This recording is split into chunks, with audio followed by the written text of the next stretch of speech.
I'm now going to introduce our speakers. So firstly, Emily, her performance practice focuses on gender, sexuality and the representation of women in art history and contemporary culture. It reflects on the relationship between appearance and the physical and social constraints that determine identity. She's been influenced by Marina Abramovich, Cindy Sherman and Pipilotti Rist, and explores the human, the bodily, the emotional and the grotesque. She creates uncomfortable socio-artistic situations which force interaction in subtle and frequently humorous ways. And the performances challenge the traditional role of the spectator, because as you all know, the works and the gallery become the subject and are both the viewers and the viewed. And Gayle is known for her large-scale mise-en-scène environments and photographs created out of waste products, found materials and documentary sources. Her work highlights the ambiguous relationship between reality, appropriation and last-day myths, and it focuses on contemporary tourism and trade in relation to their impact on the landscape. So Gayle develops her work through sensory activities, participation and historical or archaeological research, and there's a lot of similarity in the way that Gayle uses her own work to create kind of interactions and Emily's own performative practice. So I hope that's something that we can speak about. And Gayle's settings and props conjure fantastical scenes and experiences. So in her series Cockaigne, which is what Emily was responding to, the series of photographs in the Fellows' dining room, when at first glance you think that you're looking at luscious landscapes, and when you look more closely you realise that actually everything is made from food.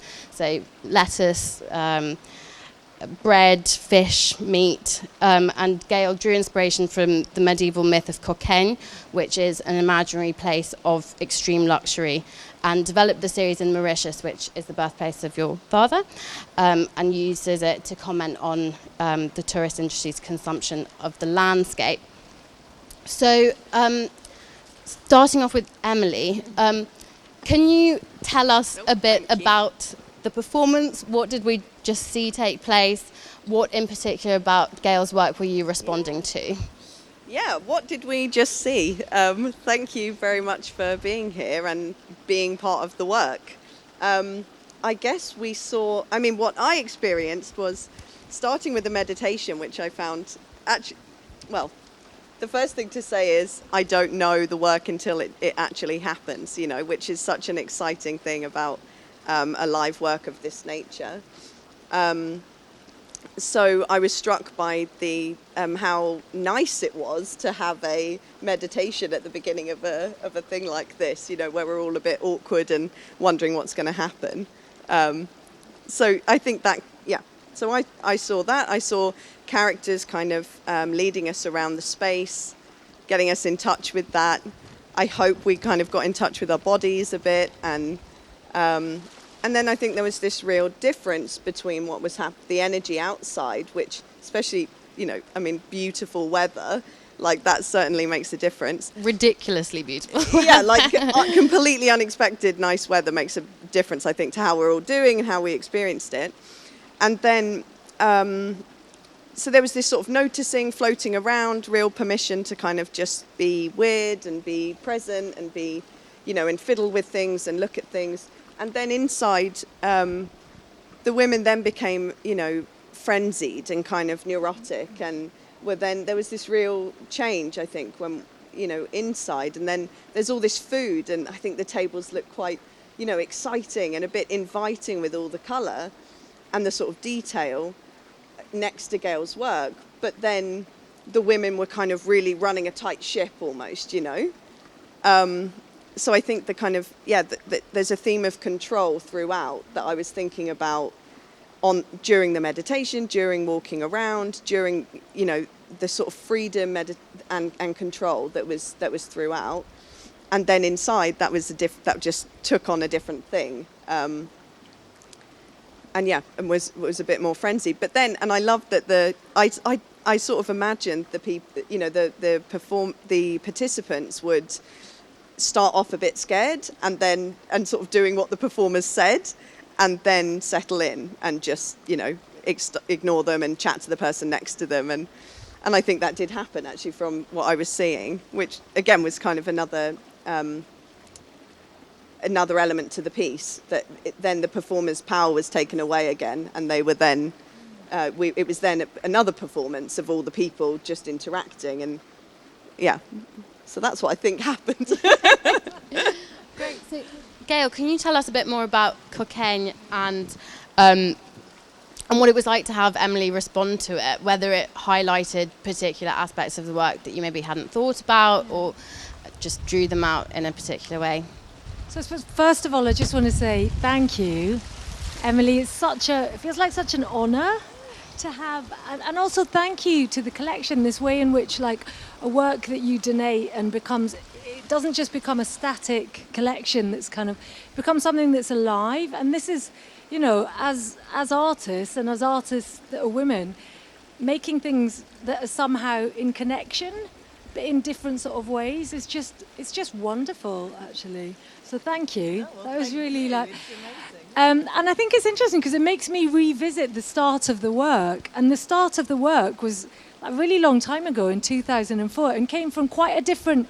So what I found really interesting, came from quite a different impetus from where you're performer to practice. And actually, in the sort of activities that we did, they're very, very, they echo a lot of event-based work that I do. It's very, very, there's a lot of echoes going on. There's a lot of very similar materials, the clay, but I can see you coming from a slightly different perspective, which I found really interesting. And Cockaigne came about because I'm half Scottish and half Chinese Mauritian. And where my father's from, the island of Mauritius, I grew up in Scotland, but I had this sense from a very young age of a kind of theatricality or consumption of the landscape for the tourist gaze. So this way in which traditional casuarina trees, which are like the sort of thin trees on the island or on the public beaches, would start to be taken down and replaced by palm trees. It was very incremental, but this sort of theatricalization. And that's what really led me to photography, this idea of the backstage and the front stage. And these kind of constructed landscapes, but each one somehow echoes something of where you're coming from, and this kind of very generous invitation to everybody to participate. Because in the photographic work, I always imagined them almost as doorways into different worlds, and each of those different doorways, there's 12 of them. They have been sort of doorways into very different parts of my practice over 20 years. So they really have sort of functioned like that.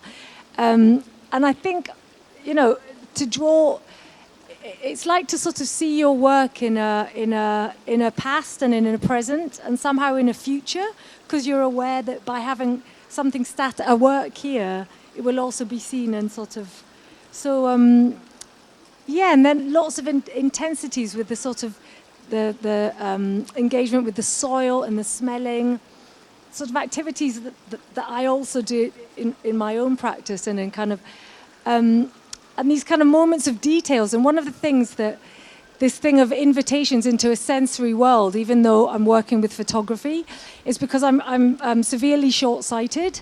So when I don't have my glasses or my contact lenses, I've only got about 10 centimeters in front of me that I can see clearly.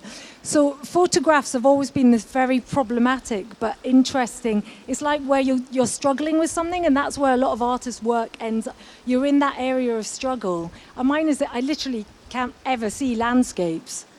So I keep returning to vistas and landscapes and thinking, and then I think a lot of the work, Cockaigne also has this sort of neo-colonialism and different sort of perspective on it. I could talk a lot more about, I'll probably stop there so that we can, otherwise I could just carry on. Well, just to go back to what you alluded to about the kind of live element of it and how it only exists when it actually happens. Did it go how you expected it to go? Did people react how you thought they would, both the performers and audience? Yeah. Well, yeah, I don't know. I mean, you do, obviously it's planned, it's a script. You've told people what to do. We've got performers who are, doing what we've told them to do. But so in that sense, we moved in the same ways. People did participate. And they did act as I kind of imagined to to some extent. You know, I imagine people might be, well, actually, I imagine people would be a bit more hostile to it or a bit more awkward. And I mean, I'm sure the weather has helped with that because, but yeah, I did actually imagine people might be a bit more resistant to kind of dive in, especially straight away. But looking around, everyone had their eyes closed and, you know, I could see their shoes wiggling, their toes were wiggling. And actually people took the offering, you know, they seemed to ease into it. So that was kind of surprising. But yeah, and I guess at the table, I imagine they would ignore them right away, actually. I imagine they would ignore the instruction. Yeah, they wouldn't actually stand or sit when they were told to, or talk and not talk when they were told to.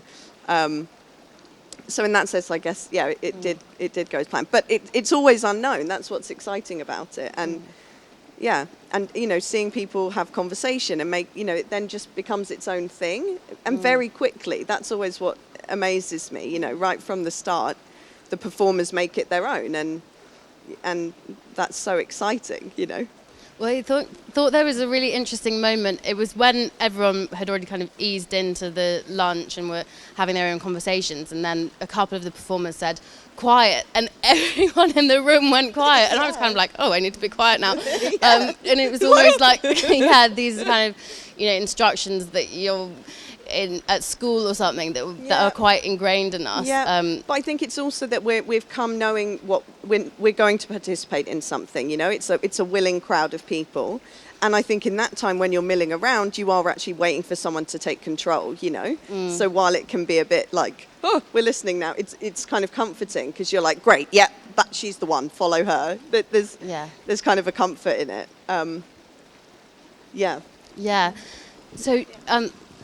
Sorry, no, I was just thinking about, you said there was also this really interesting, it was quite ambiguous about whether they were, because within this setting it had that reminiscence, and actually I started working with food because to fund myself through art college I worked in catering, and I was so disgusted by the level of food waste that was produced. It was just this visceral, but that sort of thing where you're almost in like they almost had a kind of catering, you know, we've got the cloths, but it also had this very motherly, and it, you know, it reminds me of how I am with my boys, you know, like, okay, you got you know, eat up, kind of. But it was that thing of that element of control I found really interesting, of, you know, how much in control, when was the resistance to them saying, you know, quiet, or and where you felt those moments of, no, I don't want to do what they're asking me, or I do, but that sort of sense of the apron and the, you know, there was like maternal, but so I find that really kind of serving as well as holding the space. Exactly, and also that they, at that point when they disrobed and then sat down, like your face just changed completely, but in a really interesting. And I knew you'd be hungry, and you were really hungry. It was like a really interesting, like a sort of awareness of their performers, but their, you know, and it was really nice to see the sort of shift, and for that to be visible. So that mirror felt really important when they took their things off.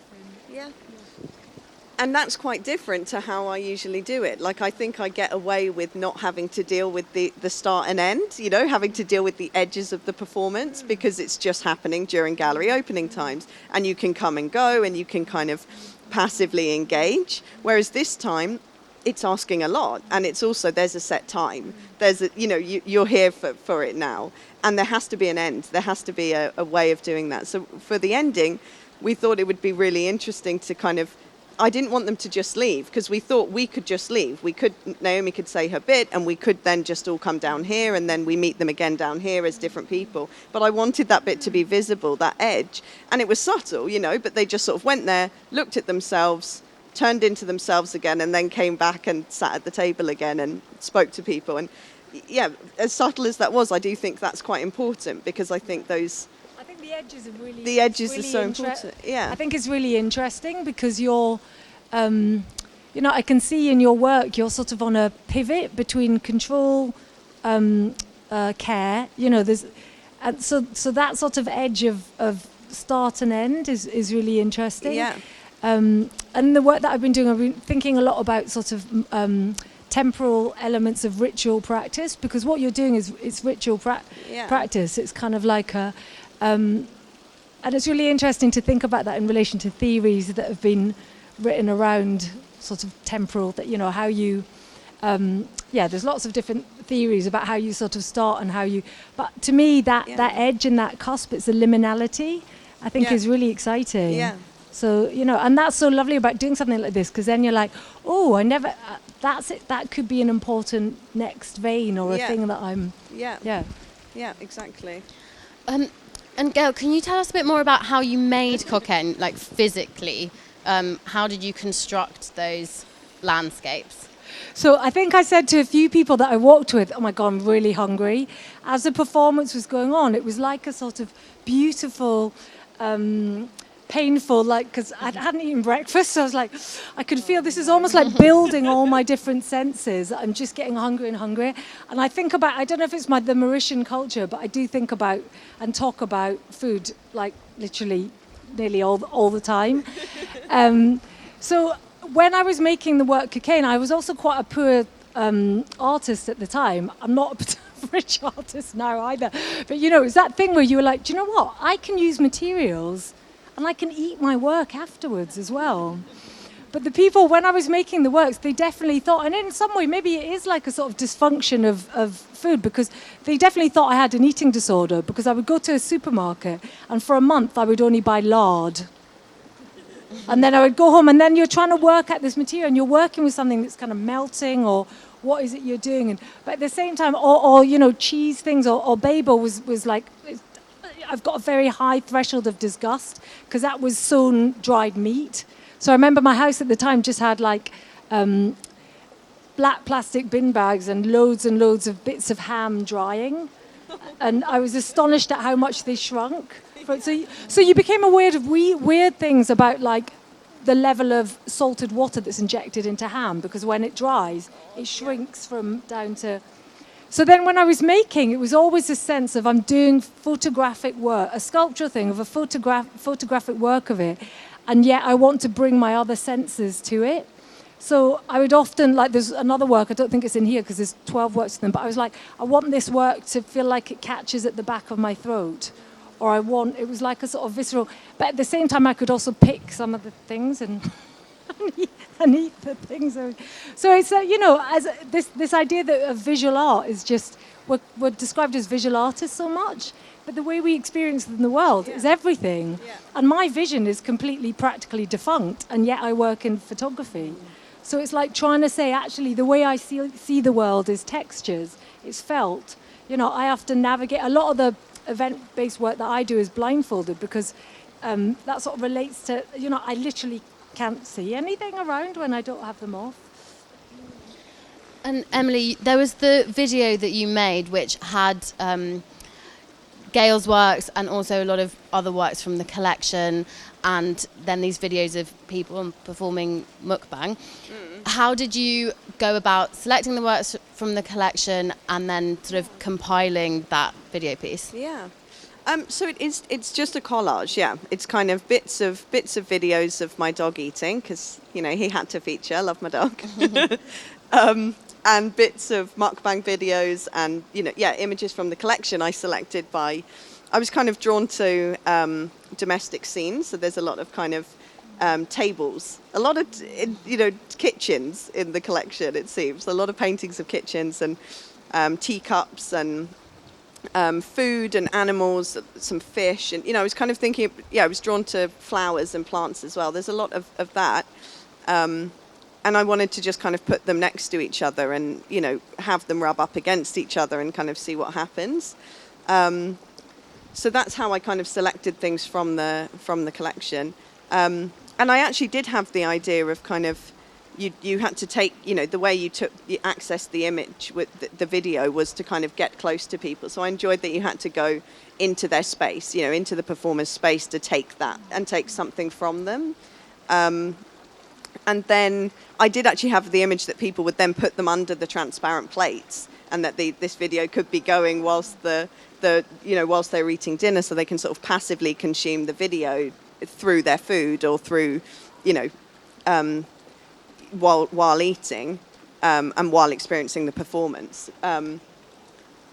so that was kind of what I was thinking of that. Because I wondered about the plate, because it was really interesting. As you were eating it, you had to I wondered if it was something to do with centrifugal force or something, because as you were eating it, if you tried to cut it at the edge, it didn't work. It would sort of, so you could only sort of cut in the, which I found quite very interesting. like precarious table. That everything was kind of, I mean, it was wobbly. You all did it and struggled probably. It was wobbly. There was it was an uncomfortable thing. Which I wanted. I wanted that tension, and I think earlier you were speaking about that tension between the disgust and the desire. You're kind of that this is actually feeding you. You did pick at your sculpture, but it's also kind of disgusting. Or like your landscapes from a distance look like very beautiful, kind of magical places, and then on closer inspection, you're like, oh God, that's food. That's a bit of meat. And it's kind of sweating and rotting.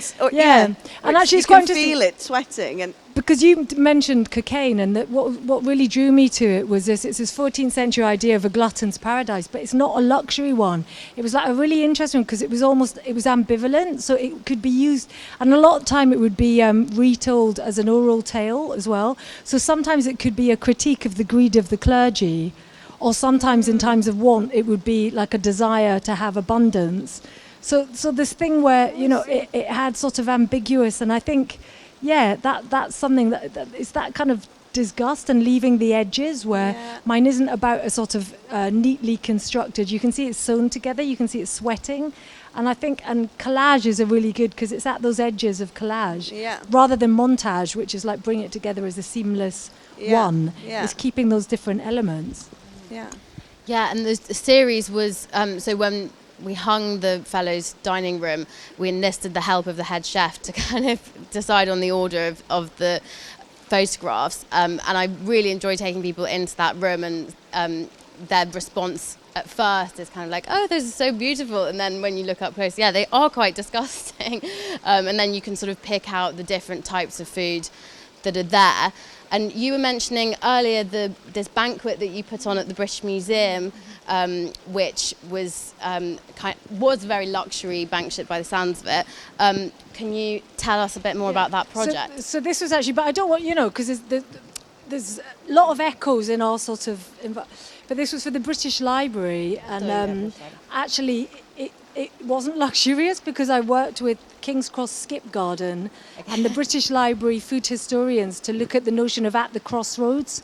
So it was looking at where the British Library is King's Cross, where it's kind of at the crossroads of food transportation, because you've got the canals where ice used to come in, and that was kind of also Smithfield Meat Market, and then also at the crossroads of, I looked at a lot of historical recipe books around colonial sort of recipes in the colonies, and people coming back from there trying to recreate, and then thinking about sort of at the crossroads in terms of our decisions about what we eat. So it was a banquet for about 150 people, and the menu was devised with, I work a lot with chefs, so it was devised with King's Cross Skip Garden chefs who work with waste and grow vegetables in King's Cross in a kind of community garden.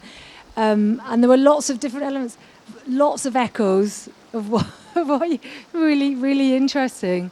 But again, that thing where, and mine's quite different because I suppose I sort of place myself in it. I never think of mine as being so much performative. It's kind of, so I found that really interesting, you having the performers, but actually the performers having their whole own kind of thing going on as well. You're not a performer. You're the thing. I don't know. I find that really exciting, really interesting. And I've done things in walled gardens, in National Trust walled gardens, where people eat the food that's been grown in it, and you're sat in. Lots of different. Well, I was going to ask the performers whether any of you have a response to it and what the experience of it was like for you. Do any of you want to say anything? Chloe?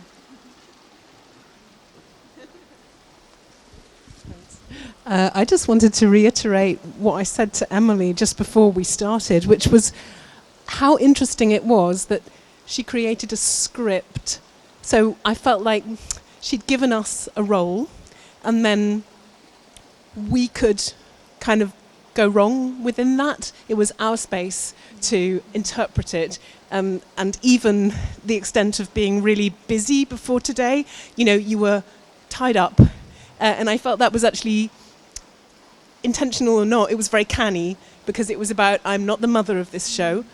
It's over to you. You've had your time to adopt it, and you make what you make of it. So I found that really, really interesting as a sort of phenomenon of way to be held. Hi. I agree completely. And yeah, I think the last week of reading the script and learning lines and then worrying about forgetting them, and then like it kind of being fine, but also just giving ourselves that space to improvise was really special. And so it kind of became our vision as well. It was a very creative process. I was saying that to some people after the meal. But yeah, I haven't ever performed in such a creative way before with a script. So yeah. I definitely echo what Clio and Ellie were saying. It was a really creative process, so thank you, Emily, for that. What I found was really interesting was when we lost control of the groups.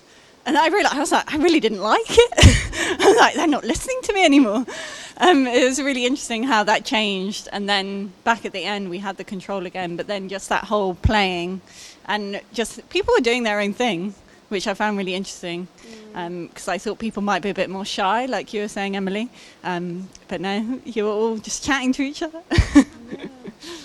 Yeah, well, it's so exciting to hear, because that is again, quite a different way of doing it. Like if I'm not in the performance, if I'm not performing, I can give the direction, we can meet, we can talk, we can, I can get to know the people, they can get to know me. But like, it is ultimately, I don't have any control of how it will go, and that's kind of really exciting. And I think a really important way of kind of working with other people that's also been so exciting about this project, because it's like they're not just tools, they're not props, they're not actors, like they're actually collaborators, and it does take on its own energy. And I think like there's a that's important, how you work together beforehand and how you how you conduct it. I could have seeked actors, I guess, and forced them to learn the script, absolutely, or but I'd much rather work with people who are interested and are performers in a different way, and are creative in a different way. So yeah, I think that just to kind of echo what you've said, that the real importance of the process of collaborating before the event as well, and that again is about the edges of the performance, just to say that. Yeah, no, and I think that because at that British Library event that I did, I worked with PhD researchers for them to also give them the tools to say, actually, you can do what you want with the. There was like no, within the parameters. But also to sort of generate, because they weren't in fine art practice, to sort of say, your research you can also communicate and explore in these different forms. And actually it's that, so there's always sort of huge improvisation, improvisation. And I think that's the really exciting, it really is a live thing, isn't it? Yeah, and I think for the participants as well, like we all are individuals, and we like to feel like we're being guided in this thing and it's all one person's thing. But actually, and of course there's a bit of that, of course, but like, I think, we're also individuals participating, and I think you can take on a more active role if you kind of let people do their thing, within these sort of this structure, which is kind of strict. So, the sort of passive way that you could experience it and the controlled way is both happening at once for me. Like, I just think they exist completely together. In that you could leave, of course, but like it is a timed thing and you won't, and it's a bit awkward too, and if you're sat down you're going to stay, and there's all these sort of subtle things that kind of keep you there, but it's sort of open. And I was thinking, it just made me think about the notion of framing and frames. That it's like, this, and I've been looking quite a lot in my PhD into the work of Lygia Clark and this kind of way in which the frame became sort of turned on its head, at a very particular moment in her work. But the way in which you create, there's a frame that you're making, but it's this very loose. And, so there's still a framing. There's a sort of parenthesis, isn't there? Because you're inviting people to come. Yeah. It's a temporal thing. But within that, it's like very blurred. The edges are very, which I think is really exciting. So I think we'll open up to some questions from the audience. Hi, thank you so much for the performance. I have a question when I was observing people eat and the instructions that the free performance were giving us. What made you choose these specific words? Yeah. Thank you. Yeah, so I don't know how much of it everyone heard, but they were some of them were sip and sit, stand, talk, stop talking, be relaxed, chew, swallow, drink, eat. So that was kind of barking I had the idea of kind of women controlling the dinner table setting, so the table is a performance space, and having and all of our gestures being controlled, but of course they're happening anyway, because of course we're just going to be chewing and swallowing and eating and talking and breathing and sitting, but to kind of then put markers on that in some way, I was kind of interested in. And in a humorous way, like it was, and at first you were like, wait, am I meant to do it? What? Do I talk now? Like, chew? I'm already chewing, So I think you could get a bit caught up at first, and then you were like, wait, this is ridiculous. Like, I'm just going to do my thing, and they're doing that. So, yeah, there was a bit of humour to it, and I wanted to take the control when there is none, actually, when the thing's happening on its own. So, yeah, I guess like the neurotic kind of trying to control it or trying to serve the table and make it all how it should be or something, I was interested in. And then there were other words that were more kind of risky or something that were more like binge, and were more around kind of more specific to food and perhaps more specific to women and food. Kind of more like risky words in that sense, which again I wanted to kind of put out there as a demand. Like you have to binge. You've got to eat. This is part of it. Or you've got to not eat. Like there's, I don't know, of it somehow being someone else's problem or something. Or in inner thought, in a dialogue or something, which you're sort of ignoring, but it's there, Yeah. So let me begin by saying thank you very much. This has been an extremely powerful performance. I wouldn't say enjoyed it, but I felt it. But anyway, I had this realization already while we were talking here that the second part, as you even described in the summer, is already kind of referencing the traditional role of a woman at the table. Sometimes I feel like they're performing. Sorry, I'm struggling to hear you a bit. Sorry, yeah. I was saying that this kind of seems that the second part at the table seemed to be somewhat related to the traditional model, stereotype of a woman, like kind of a furniture at the table, standing like flower pot essentially in some cases. Yeah. But at the same time, I started thinking, okay, the first part.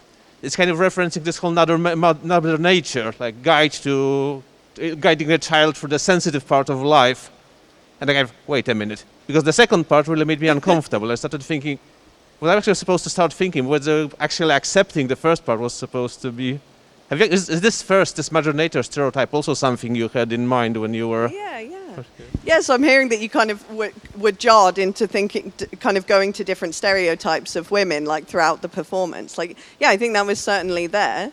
I think the kind of women floating around in nature on a sunny day with daffodils and things was kind of, and the way we were, leading people around, like it was very motherly, kind of, there's a lot of stereotype, I think. I completely agree. And in the table, the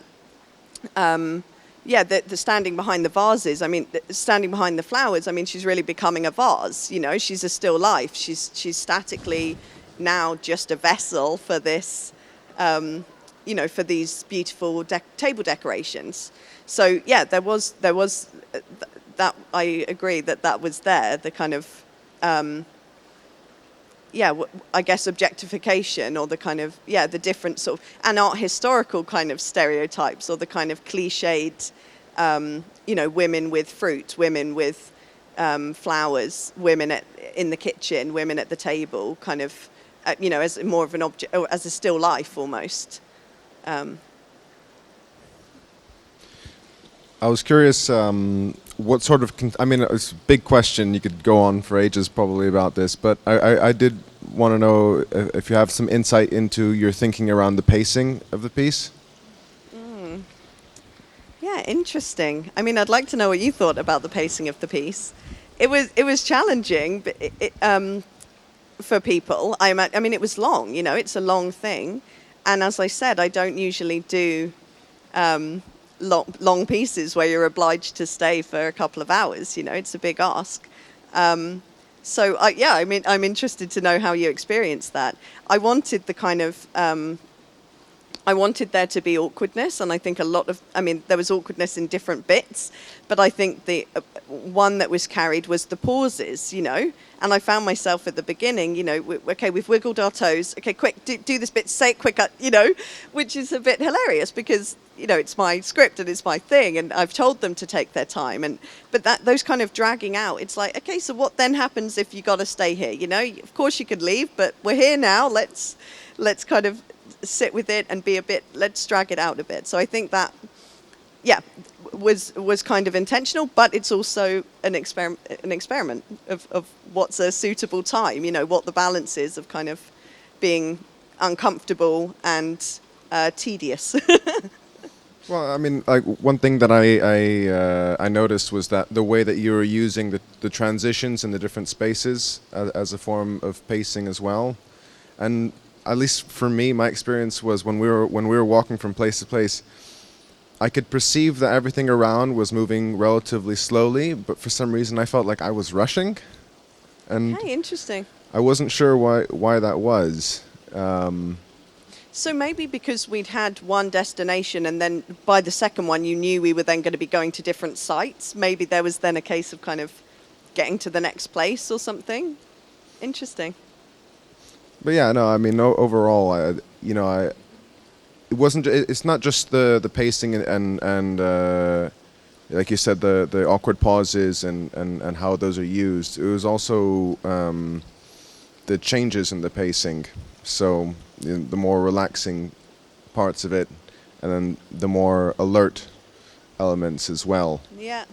Yeah, and I think there was certainly outside and inside, there was certainly a change of pace, which was, a big part of kind of disrupting that sort of maybe slightly flowy place we were in the garden. But I think within the garden as well, we started off like very slow. And I think that was a bit challenging to start with such a slow thing. I was certainly like itching to move to the next place.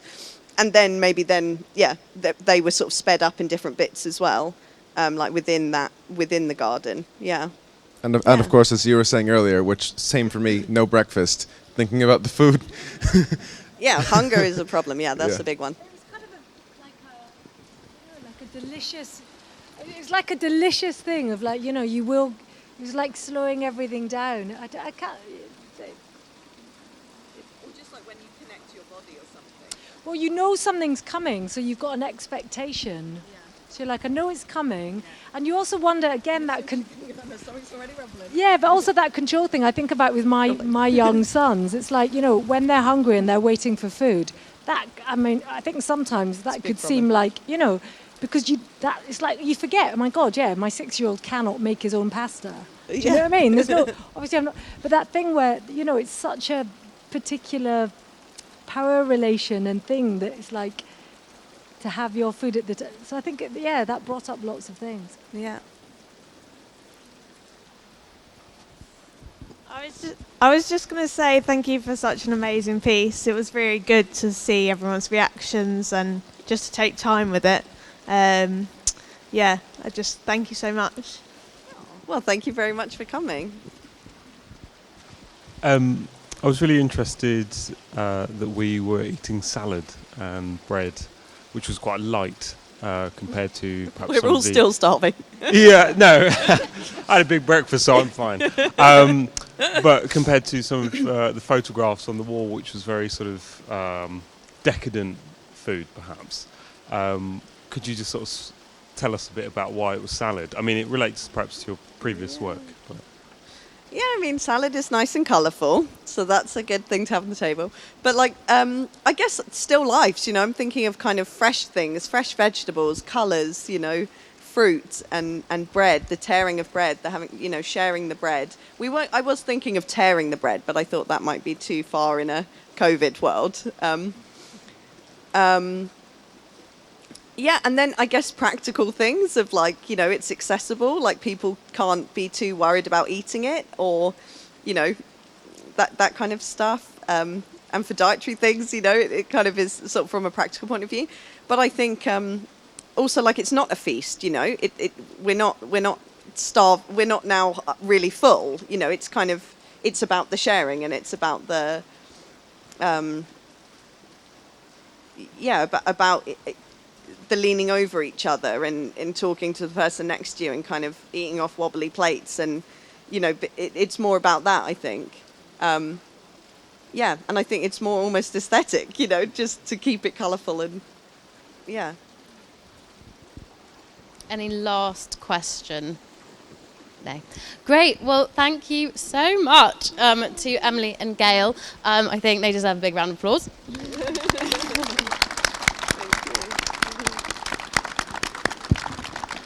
And thank you to all of you for coming. The collection here is open every day from 10 till 6, and we do exhibitions in this space here, and lots of different events. So do come back, and thank you again for coming. Yeah, thank you.